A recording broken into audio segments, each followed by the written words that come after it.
na kutisha na kuambia nitakupeleka Mwakirunge. Unajua Mombasa ukisikia Mwakirunge sasa wewe roho yako ishashuka. Maana yake Mombasa ina historia na Mwakirunge. Waambao utabebwa wewe utafanywa pididi. Basi ona hapa.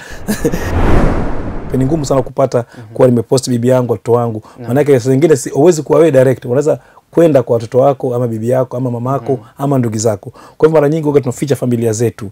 Risk ubeba wewe mwenyewe.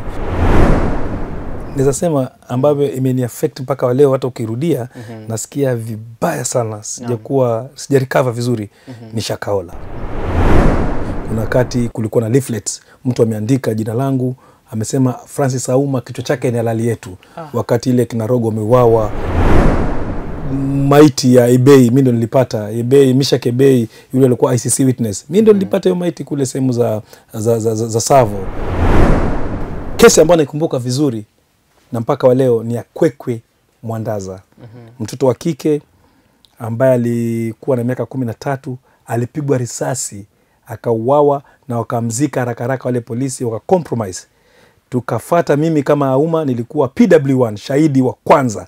Maana yake nilidocument nikachukua mpaka zile risasi nika-apply through other organization and other stakeholders, tukaenda tukafufua maiti. Tukatoa ile Kweke baada ya miezi 3. Na wale polisi ambao walimpiga ule mtoto na kumuua walifungwa jela.